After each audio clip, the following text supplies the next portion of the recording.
Hello dear students. In the previous video, we had studied about friction, types of friction, that is static and kinetic. In static friction, we have one more type of friction that is called limiting friction, which is the maximum value of static friction.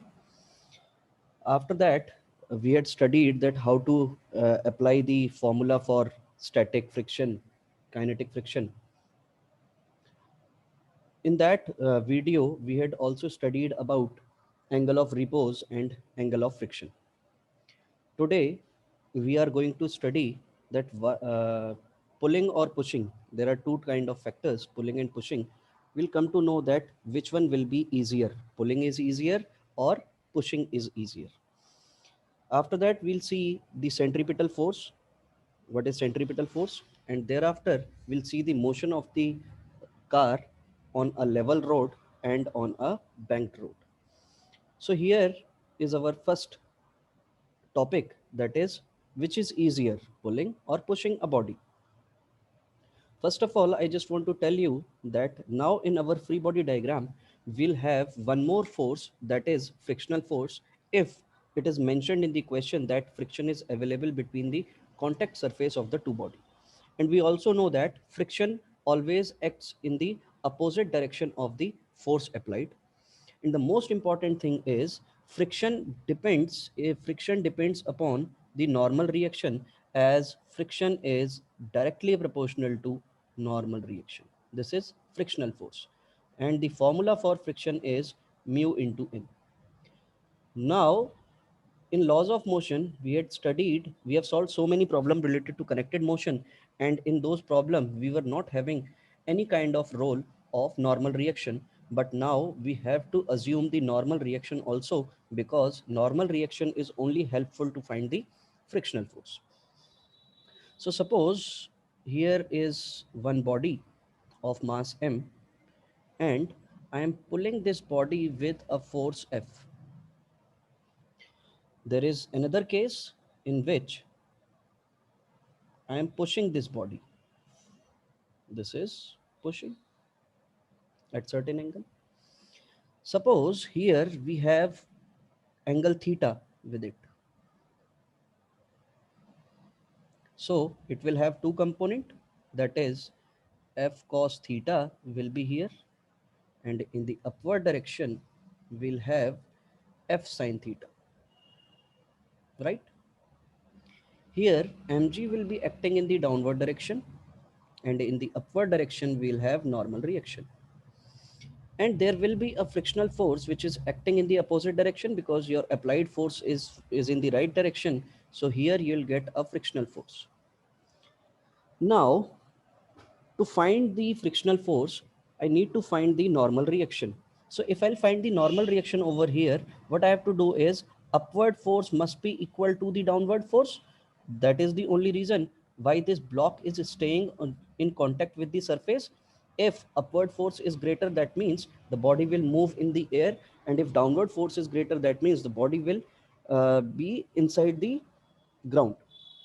So in this case, what you are going to do is n plus F sin theta is the force which is acting, and this must be equal to mg.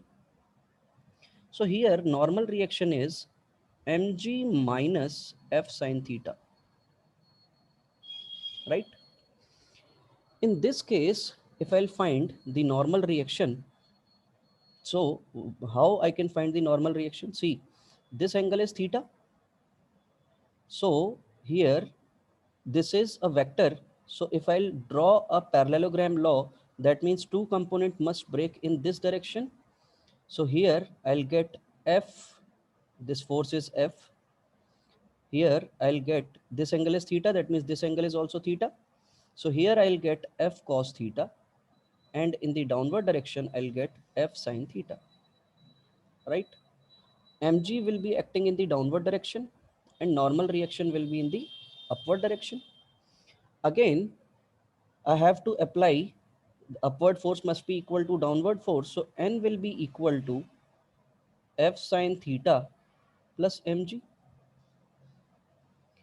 Suppose इसको हमने n1 नाम दे दिया और इसको हमने n2 नाम दे दिया. And we know that frictional force is basically equal to mu into n. So if I'm finding the frictional force over here, so I have to write F1 is equal to mu N1. So mu into mg minus F sine theta. This will be the frictional force which is acting on this block. And in this case, if I need to find the frictional force, in this case, mu into F sine theta plus mg. As we can see that F2 is greater than F1, that means frictional force in case of pushing, frictional force in case of pushing is greater than frictional force in case of pulling, right? तो जहां पर frictional force ज्यादा होगी, obvious सी बात है वो ज्यादा difficult होगा. तो पुशिंग में के पास ज्यादा है frictional force, that means pulling is easier than pushing. So this is the concept behind how to find which one is easier. We need to find the normal reaction because frictional force depends upon the normal reaction. Once you are able to find the normal reaction, then you can find the frictional force by multiplying the normal reaction by mu, and we come to know that frictional force in pushing is greater than friction force in pulling. मतलब किसी भी body को पुल करना आसान है push करने से. तो ये क्वेश्चन कई बार आपको एग्जाम्स में देखने को मिलेगा बेटा, why pulling is easier than pushing, yeah, why pushing is harder than pulling, yeah, which is easier, pulling or pushing. In that case you have to show mathematically in such a manner कि भैया pulling is easier than pushing, right? Now our next concept is centripetal force. What is centripetal force? It is a force that is required to move a body along a circular path with constant speed. मतलब अगर कोई भी body हमारे circular path में move कर रही है, तो ऑब्वियस सी बात है कि सर्कुलर पाथ में अगर कोई भी बॉडी मूव करेगी, suppose this is a car और ये मूव कर रही है बेटा, तो ये हर टाइम पर अपनी डायरेक्शन चेंज कर रही है. It is changing direction at every moment. So अगर डायरेक्शन चेंज होती है तो ऑब्वियस सी बात है वहां पर भी फोर्स लगती है, और फोर्स का फॉर्मूला क्या होता है? Mass into acceleration, right?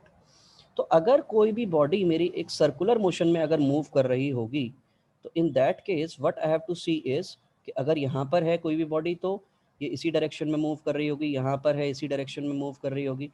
Velocity जो भी आपकी स्पीड है वो कांस्टेंट रहेगी, लेकिन बेटा वेलोसिटी तो चेंज कर रही है हर बार, है कि नहीं? बिकॉज हर बार आपकी डायरेक्शन चेंज हो रही है, इसका मतलब आपकी वेलोसिटी चेंज हो रही है.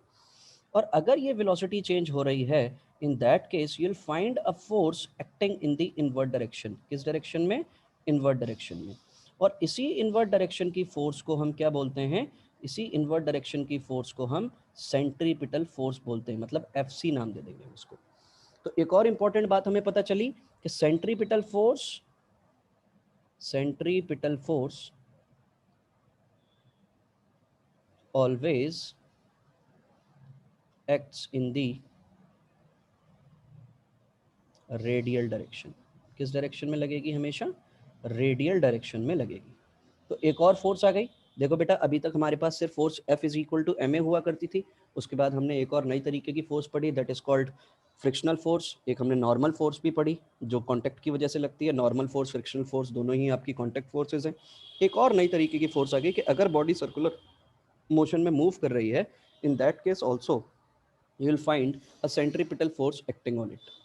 So the formula for centripetal force will be Fc will be equal to m into centripetal acceleration का एक कंसेप्ट पढ़ा था बेटा हम लोगों ने काइनेमेटिक्स में. तो वहां पर हमारा जो सेंट्रीपिटल एक्सेलरेशन का फॉर्मूला जो हम लोगों ने डिराइव किया था, that was v square by r, where r is the radius and v is the magnitude of velocity. So centripetal force का एक एक्सप्रेशन अब हमारे पास क्या आ जाएगा बेटा? m v square upon r. So this is the formula of centripetal force, जो कि किसी भी बॉडी के ऊपर एक्ट कर रही होगी जब कभी भी आपकी बॉडी सर्कुलर मोशन में मूव कर रही होगी. इसमें मोस्ट इंपॉर्टेंट बात यह है कि जब कभी भी कोई भी बॉडी सर्कुलर मोशन में मूव करती है, we always find a force in the outward direction. मतलब हमारी बॉडी का जो बॉडी के ऊपर लगने वाली जो फोर्स है वो हमेशा आउटवर्ड डायरेक्शन में लग रही होती है, हमें फील हो रही होती है। तो जब कभी भी हम न्यूमेरिकल्स को डील करेंगे तो हम वहां पर सेंट्रीफ्यूगल फोर्स लगाएंगे। कैसी फोर्स लगाएंगे? Centrifugal force. और सेंट्रीफ्यूगल फोर्स की अगर बात करेंगे, हम सेंट्रीपिटल फोर्स को अप्लाई नहीं करेंगे। हम जब कभी भी सर्कुलर मोशन को डील करेंगे तो सेंट्रीफ्यूगल फोर्स की बात होगी। और सेंट्रीफ्यूगल फोर्स का भी फॉर्मूला क्या होता है? mv²/r होता है। यानी कि आपको जब कभी भी सेंट्रीफ्यूगल फोर्स अगर आपको दिखानी होगी तो सिंपल सी बात, आप हमेशा उसको सर्कुलर मोशन के आउटवर्ड डायरेक्शन में दिखाएंगे और इसका मैग्नीट्यूड भी mv²/r ही होगा। कितना होगा? mv²/r। आपसे कोई पूछे सेंट्रीपिटल फोर्स कहाँ लगती है, तो centripetal force acts in the inward direction. But आप जब न्यूमेरिकल्स को डील करेंगे तो आपको खुद पता है कि इन द रियलिस्टिक सिचुएशन आपको क्या फील हो रही होती है कि आपकी बॉडी आउटवर्ड डायरेक्शन में, मतलब रेडियस के बिल्कुल ऑपोजिट डायरेक्शन में आपकी बॉडी मूव कर रही होती है। तो न्यूमेरिकल्स को डील करते टाइम पे will be using centrifugal force. ये एक इमेजिनरी फोर्स है जो हमें हमारी दिख रही होती है हमें। तो न्यूमेरिकल्स को डील करते टाइम पर आप जब कभी भी सेंट्रीपिटल फोर्स को दिखाएंगे तो हमेशा उसको आप आउटवर्ड डायरेक्शन में दिखाएंगे। तो आई होप ये आपको सेंट्रीपिटल फोर्स का कंसेप्ट समझ में आ गया होगा बेटा। तो ये बात बिल्कुल ध्यान रखना कि सेंट्रीपिटल फोर्स को आप कभी भी इनवर्ट डायरेक्शन में न्यूमेरिकल्स को डील करते टाइम पर नहीं दिखाएंगे, आप हमेशा उसको आउटवर्ड डायरेक्शन में ही दिखाएंगे। अब इसी सेंट्रीपिटल फोर्स की और जो फ्रिक्शनल फोर्स है इसको ज़रा हम लोग सर्कुलर मोशन में डील करने की कोशिश करते हैं कि जब कभी भी कोई भी बॉडी सर्कुलर पाथ में मूव करेगी तो फ्रिक्शनल फोर्स कैसे लगेगी, आपकी सेंट्रीपिटल फोर्स कैसे एक्सर्ट होगी। क्योंकि ये दोनों चीज़ें जब कभी भी कोई भी बॉडी सर्कुलर मोशन में मूव करेगी तभी हम उस बॉडी को फील कर सकते हैं। तो सिंपल सी बात, our next concept is circular motion of a car on a level road. Level road means, सबसे पहली चीज कि जो भी आपकी रोड है बेटा, वो रोड चाहे ये इनवर्ट, मतलब ये इसकी रेडियस होगी सपोज इस सर्कुलर ट्रैक की, हम इसकी मीन रेडियस को अज्यूम कर रहे हैं r। तो एक इनर साइड होती है, एक आउटर साइड होती है। वहां पर जो भी रोड मेरी बनी हुई हो वो बिल्कुल लेवल में हो। किसमें हो बेटा? लेवल में, मतलब स्लैंट ना हो। अगर स्लैंट होगी तो उसको हम बोलते हैं banked road. That will study in our next topic, जो भी अगला टॉपिक है अपना, that is about the bank road. तो यहाँ पर अगर मान लीजिए मैंने क्या काम किया बेटा, मैंने यहाँ पर एक कार प्लेस कर दी। 2D में car banana is very difficult, तो हमने क्या काम किया, हम कार को कुछ इस तरीके से शो कर रहे हैं। मतलब अगर मैं बैक साइड से अगर मैं कार को देखूंगा तो कार मुझे कुछ इस तरीके से दिखाई दे रही होती है। इस कार का मास सपोज मैंने m मान लिया, तो ऑब्वियस सी बात है mg तो ग्राउंड पर लग रहा होगा बेटा, बिल्कुल डाउनवर्ड डायरेक्शन में mg। ध्यान से समझिएगा इसको। ऊपर की डायरेक्शन में ये जो भी 4 टायर हैं, हर टायर से आपको एक ना एक रिएक्शन मिल रहा होगा, R1 R2 R3 R4 इस तरीके के रिएक्शन मिल रहे होंगे, जिसको हम नॉर्मल रिएक्शन से रिप्रेजेंट कर देंगे n से। This n is basically, what is n? n is the reaction due to all the tires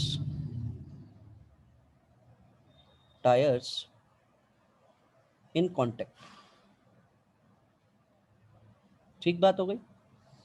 अब जब कभी भी कोई भी गाड़ी टर्न लेती है बेटा, तो आपने देखा होगा गाड़ी जो स्किड कर रही होती है, जहां कहीं पर भी टर्न लेते हैं वो हमेशा आउटवर्ड डायरेक्शन में स्किड होती हुई जाती है। तो जब कभी भी कोई भी बॉडी सर्कुलर मोशन कर रही होती है, in that case what you are going to find is, you are going to find a frictional force जो कि आपकी इनवर्ट डायरेक्शन में लग रही होगी। This is F। और ये फ्रिक्शनल फोर्स लगती है, फ्रिक्शनल फोर्स यहाँ पर बैकवर्ड नहीं लगती है बेटा, फ्रिक्शनल फोर्स आपकी टेंजेंशियल लगेगी। कैसी लगेगी? टेंजेंशियल। तो और वो भी किस डायरेक्शन में? टुवर्ड्स दी रेडियस लगेगी। तो ये फ्रिक्शनल फोर्स की वजह से क्या होता है, हम इजीली टर्न ले पाते हैं। अदरवाइज अगर ये वाली फ्रिक्शनल फोर्स ना हो तो कार विल स्किड हो जाएगी। क्या हो जाएगी? स्किड। बिकॉज आपकी जो सेंट्रीपिटल फोर्स होगी वो किस डायरेक्शन में एक्ट कर रही होगी? इसी डायरेक्शन में एक्ट करेगी। और वो वैल्यू कितनी होगी आपकी? mv²/r। This will be your value, right. अब हमें ये पता करना है कि जो भी ये कार है, ये कार हमारी कब स्किड होगी, कब स्किड नहीं होगी। तो उसको आइडेंटिफाई करने का क्या तरीका है, ज़रा ध्यान से समझते हैं। अगर मैं यहाँ पर एक कार है जो बैलेंस्ड है, तो ऑब्वियसली बात है रोड पर बड़े सेफली चल रही है, car is moving safely, car is moving safely. तो उसकी क्या कंडीशन होगी? सबसे पहली चीज़ जो आपको ध्यान रखनी है कि जो भी आपकी फ्रिक्शनल फोर्स है, ये फ्रिक्शनल फोर्स हमेशा आपकी सेंट्रीपिटल फोर्स से बड़ी हो या फिर बराबर हो, तो कार आपकी सेफली मूव करेगी। बट इफ फ्रिक्शनल फोर्स छोटी हो जाए, smaller than mv² upon r, then the car will skid. Car आपकी क्या करने लगती है? स्किड करने लगेगी, बाहर की तरफ मूव करने लगेगी। तो हम पहले फाइंड करते हैं कि जो भी आपकी फ्रिक्शनल फोर्स है वो फ्रिक्शनल फोर्स कितनी होगी। तो अगर मैं यहाँ पर अपवर्ड और डाउनवर्ड फोर्स को देखूं बेटा, तो एन जो है वो मुझे किसके बराबर मिल रहा है? mg के बराबर। एन निकालना तो बहुत ज़रूरी है क्योंकि मुझे फ्रिक्शनल फोर्स फाइंड करनी है। तो अगर n is equal to m हो गया, इट मीन्स जो भी आपकी फ्रिक्शनल फोर्स है वो म्यू इंटू एन हो जाएगी। और अगर ये म्यू इंटू एन हो गई, तो म्यू इंटू एन का मतलब क्या हो गया? mg। अब कार को सेफली मूव करना है, तो ऑब्वियस सी बात है हमें कौन सी कंडीशन देखनी पड़ेगी? फ्रिक्शनल फोर्स वाली कंडीशन देखनी पड़ेगी। तो यहाँ पर फ्रिक्शनल फोर्स इवल नहीं है, frictional force is helpful for the motion of the car in a particular circular path. तो ऑब्वियसली हम यहाँ पर क्या कंडीशन लगा पाएंगे? हम यहाँ पर कंडीशन लगा पाएंगे कि एफ जो है वो ग्रेटर होनी चाहिए किससे? mv² अपॉन आर से। तो अगर मैं यहाँ पर बात करूँ तो F की जगह पर मैं क्या लिख सकता हूँ? F की जगह पर ये हमारी सेंट्रीपिटल फोर्स है, सॉरी फ्रिक्शनल फोर्स है, mg this must be greater than और equal to mv² upon R. ये v वेलोसिटी से ही हमारी कार मूव कर रही है बेटा, और r इसकी रेडियस है, जो मैंने आपको पहले ही बता दी कि ये इसकी रेडियस है r। तो m से m क्या हो जाएगा बेटा? कैंसिल हो जाएगा। तो v² की जो वैल्यू आएगी that will be less than और equal to mu are g. तो v must be equal to और greater than, sorry less than mu are g. तो अगर आप किसी भी कार को इस पर्टिकुलर रेंज में चलाएंगे, किस पर्टिकुलर रेंज में? Mu are g, root mu are g की रेंज में चलाएंगे, तो वो कार आपकी सेफ रहेगी। अब यहीं पर हमसे पूछा जाता है what is the maximum velocity to take a turn. तो बेटा मैक्सिमम वेलोसिटी के केस में देखो, स्पीड कम हो तो कोई दिक्कत नहीं है, लेकिन अगर बराबर हो जाएगी तो वही यहां पर आपको मैक्सिमम कंडीशन मिल रही है। So maximum speed by which we can take turn will be v is equal to root under mu are g. तो आपने देखा भी होगा बेटा, रोड्स पर लिखा होता है for safe turning speed limit 50 kilometre per hour या 40 किलोमीटर पर आवर। वो इसी फॉर्मूले से हम लोग आइडेंटिफाई करते हैं कि किसी भी रोड पर अगर टर्न है तो टर्न लेते टाइम पर आप मैक्सिमम कितनी स्पीड रख सकते हैं फॉर सेफ टर्न। ठीक है, we can take turn safely, we can take turn safely. अगर इससे ज़्यादा वेलोसिटी हो गई तो ऑब्वियसली बात है ये अपने ट्रैक से क्या कर जाएगा बेटा? स्किड कर जाएगी। क्या कर जाएगी? ये स्किड कर जाएगी। अगर इस वेलोसिटी से आप ज़्यादा वेलोसिटी से किसी भी पर्टिकुलर सर्कुलर पाथ में अगर आप मूव करने की कोशिश करेंगे, तो this is the safe speed. ये सेफ स्पीड लिमिट है कि v की वैल्यू जो होनी चाहिए आपकी वो less than equal to mu are g होनी चाहिए। तो आई होप ये बात आपको समझ में आई। मोस्ट इंपॉर्टेंट बात जो आपको समझ में आई है बेटा कि frictional force while taking a turn, यहाँ पे मैं लिख देता हूँ, अगर मैं यहाँ पर इंपॉर्टेंट पॉइंट बनाकर लिखूं, वाइल द कार और body moves in a circular track, in a circular track then friction acts towards the center of circular path। ये बात आपको ध्यान रखनी है। और सेंट्रीपिटल फोर्स तो देखो हमने किस डायरेक्शन में अप्लाई की है, आउटवर्ड डायरेक्शन में। तो ये आउटवर्ड डायरेक्शन में इसको हम सेंट्रीफ्यूगल फोर्स बोलते हैं। आप सेंट्रीपिटल भी बोलेंगे तब भी कोई टेंशन नहीं है बेटा, बिकॉज हमें जो फोर्स फील होती है that we feel in the outward direction, इसलिए हम इस फोर्स को आउटवर्ड डायरेक्शन में दिखा रहे होते हैं। तो ये दो बातें हमें समझ में आई। तो ये लेवल रोड थी, मतलब जो भी इनर एंड है और आउटर एंड है रोड का वो बिल्कुल लेवल में था। अब हम जो दूसरी बात करेंगे बेटा वो है, आप हाईवेज वगैरह पर कभी भी मूव करते हैं तो ऑब्वियस सी बात है आपको जो भी आपकी रोड होती है वो थोड़ी स्लैंट दिखाई देती है। मतलब जो भी उसकी इनर रेडियस है, इनर साइड है, वो थोड़ी दबी हुई होती है और आउटर साइड थोड़ी उठी हुई होती है। There are several reason for such kind of road. सबसे पहली बात, बारिश होती है तो सारा का सारा पानी आपकी उस रोड पर नहीं रुकता है। अगर लेवल रोड होगी तो वो रोड पर ही रुका रहेगा, तो रोड को डैमेज कर देगा। बैंक्ड रोड में ये यहाँ पर हमें बहुत हेल्पफुल होता है वाइल टेकिंग अ टर्न, इसलिए हम लोग हमेशा बैंक्ड रोड अप्लाई करने की कोशिश करते हैं। तो अगर मैं यहाँ पर बात करूँ बेटा circular motion of a car on banked road, तो बैंक्ड रोड कैसी होगी देखते हैं।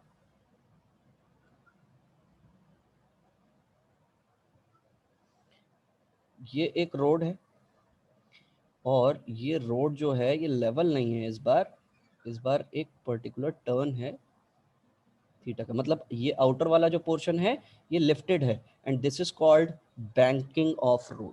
क्या बोलते हैं बेटा, बैंकिंग ऑफ रोड। तो आपसे अगर कभी भी कोई पूछे what do we mean by banking of road, the outer side of the road is tilted from its horizontal level and the inner side is remain at the horizontal level, तो जो आपको inclination मिलता है that is called banking of road।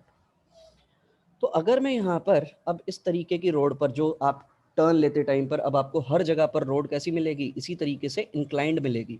और इसी inclined road पर अगर आप टर्न लेने की कोशिश करेंगे तो सबसे पहले तो कार बना लें अपनी। ऐसी कार है ये जो कि बिक भी नहीं सकती। तो हम यहाँ पर क्या करें, ये हमने एक रोड बना ली, एक कार बना ली। इस कार के पास कुछ ना कुछ मास होगा तो वो डाउनवर्ड डायरेक्शन में ही लगेगा। अब फ्री बॉडी डायग्राम बना रहे हैं हम लोग, तो mg लगेगा बेटा। यहाँ पर इस mg के दो कंपोनेंट आ जाएंगे।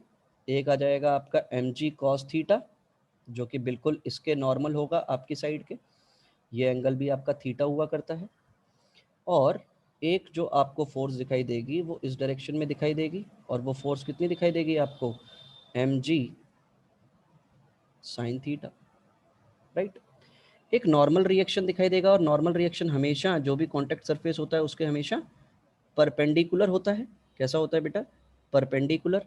तो मैं यहाँ पर एक परपेंडिकुलर नॉर्मल बना रहा हूँ। तो अगर मैं यहाँ पर नॉर्मल बनाने की कोशिश करूँ तो ऑब्वियस सी बात है this will be a normal, ठीक। अब बात करते हैं सेंट्रीपिटल फोर्स की। तो सेंट्रीपिटल फोर्स तो बिल्कुल आउटवर्ड डायरेक्शन में ही लगेगी। किस डायरेक्शन में लगेगी, आउटवर्ड डायरेक्शन में। तो ये हो गई मेरी सेंट्रीपिटल फोर्स जिसका फॉर्मूला होता है mv²/r। एक फ्रिक्शनल फोर्स लगेगी जो इस सरफेस के टेंजेंशियल होगी और हमेशा रेडियस की तरफ लग रही होगी बेटा, मतलब ये हमारी एक फ्रिक्शनल फोर्स हो गई। अगर ये हमारी फ्रिक्शनल फोर्स है तो ऑब्वियस सी बात है this frictional force can also be divided into two components. एक कंपोनेंट आपका इस तरफ आएगा और एक कंपोनेंट आपका नीचे की डायरेक्शन में आएगा। यानी कि इस साइड में जो भी आपका कंपोनेंट आएगा ये एंगल भी थीटा हो जाएगा। तो यहाँ पर आपको क्या मिलेगा, एफ कॉस थीटा, और नीचे की डायरेक्शन में क्या मिलेगा, एफ साइन थीटा। आप नॉर्मल रिएक्शन को भी दो कंपोनेंट्स में डिवाइड कर सकते हैं। नॉर्मल रिएक्शन को अगर मैं दो कंपोनेंट्स में डिवाइड करूं तो कैसे कंपोनेंट्स बनेंगे देखिएगा। यहाँ पर फ्रिक्शनल फोर्स को हम लोगों ने डिवाइड कर लिया, उसके बाद फिर हम लोगों ने नॉर्मल रिएक्शन को हमें डिवाइड करना है। तो नॉर्मल रिएक्शन को अगर मुझे डिवाइड करना है तो यहाँ पर हम लोग इसको कैसे डिवाइड कर पाएंगे, देखते हैं कैसे डिवाइड कर पाएंगे। तो यहाँ पर ये नॉर्मल रिएक्शन लग रहा है मेरा। तो नॉर्मल रिएक्शन को अगर मुझे डिवाइड करना है तो देखो एक बिल्कुल अपवर्ड डायरेक्शन में नॉर्मल रिएक्शन लगेगा, और वो कितना लगेगा, अगर ये एंगल थीटा है तो हमारा कौन सा एंगल थीटा होगा, क्या ये वाला एंगल भी हमारा थीटा होगा, बिल्कुल ये एंगल हमारा थीटा होगा। तो यहाँ पर हमें क्या मिल जाएगा, हमें यहाँ पर n cos थीटा मिल जाएगा बेटा, और इस डायरेक्शन में हमें n sin थीटा मिल जाएगा, है क्या नहीं? तो सिंपल सी बात ये कि हमने बहुत सारे जो भी हमारी फोर्सेस थी उन सबके कंपोनेंट्स भी बना लिए। क्यों बना रहे हैं ये कंपोनेंट?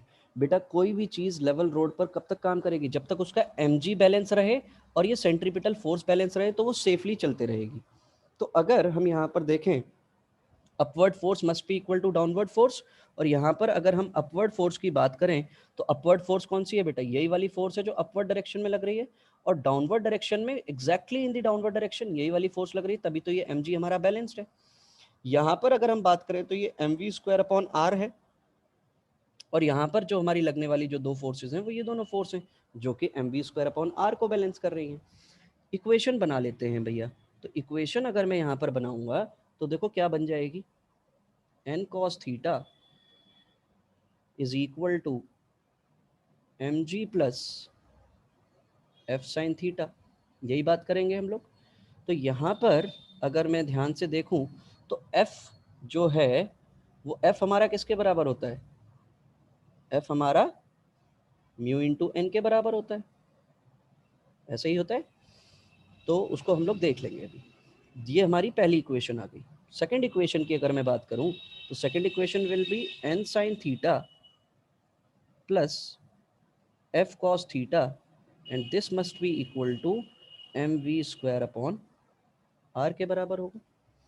तो मैं फ्रिक्शनल फोर्स की जगह पर क्या लिख सकता हूँ? मैं फ्रिक्शनल फोर्स की जगह पर म्यू इंटू एन लिख सकता हूँ, क्योंकि यही हमारी फ्रिक्शनल फोर्स होती है बेटा। तो अगर मैं पहली वाली इक्वेशन में देखूँ ध्यान से, तो इस वाली टर्म को इधर लेकर आता हूँ। देखो ये क्या हो जाएगा, एन कॉस थीटा, और एफ की जगह मैंने क्या लिख दिया, mu into n. Negative sign आएगा यहाँ पर, कैसा साइन होगा? Negative sign. तो अगर मैं यहाँ पर नेगेटिव साइन प्लेस कर दूँ तो this will be mu into n sin theta, and this will be equal to m g होगा। यहाँ पर ये जो दूसरी वाली इक्वेशन है हमारी एन साइन थीटा वाली, इसमें भी आप फ्रिक्शनल फोर्स की जगह क्या लिख सकते हैं, mu into n cos theta, and this is equal to m v square upon r. ऐसा ही रिलेशन आपको देखने को मिलेगा। जब आपको ऐसा रिलेशन देखने को मिला है तो दिस इज योर इक्वेशन, जो भी आपकी फर्स्ट थी और ये आपकी सेकंड इक्वेशन थी। दोनों को ज़रा डिवाइड कर दो। अगर मैं दोनों को डिवाइड करूंगा तो देखो n से n हर जगह से कैंसिल हो जाएगा। तो देखो ये क्या आ जाएगा, cos theta minus mu sin theta upon sin theta plus mu cos theta, and this must be equal to, m से m कैंसिल हो गया, ऊपर चला जाएगा आर जी और नीचे आ जाएगा वी स्क्वायर। तो अगर मैं यहाँ से वी स्क्वायर फाइंड करने की कोशिश करूँगा तो वी स्क्वायर देखो क्या मिल जाएगा मुझे, आर जी, और ऊपर आ जाएगा ये sign theta plus mu cos theta upon upon cos theta minus mu sin theta. और दोनों को डिवाइड कर दूं, अगर मैं न्यूमरेटर और डिनोमिनेटर को कॉस थीटा से अगर मैं डिवाइड कर दूं तो v square is equal to r g, मैंने इसको कॉस थीटा से डिवाइड किया तो यहाँ पर tan theta plus mu upon one minus mu tan theta. ऐसा क्यों मिला? Because numerator and denominator are divided by cos theta. इससे मैंने इसको डिवाइड कर दिया। जैसे ही मैंने ये डिवाइड किया तो मुझे ये रिलेशन देखने को मिला। तो v की जो वैल्यू मिल जाएगी मुझे यहाँ से, v will be equal to root under r g into tan theta plus mu upon one minus mu tan theta, one minus mu tan theta. So this is the velocity by which हम क्या काम कर सकते हैं, हम banked road पर car को सही स्पीड से चला सकते हैं ताकि वो हमारी स्किड ना करे। आई होप ये डेरिवेशन आपको बहुत अच्छे से समझ में आया होगा बेटा। तो आज के लिए इतनी कहानी बहुत है। Rest will see in our next video. Study पढ़ाई करते रहिए बेटा। Stay fit, God bless you all. Thank you.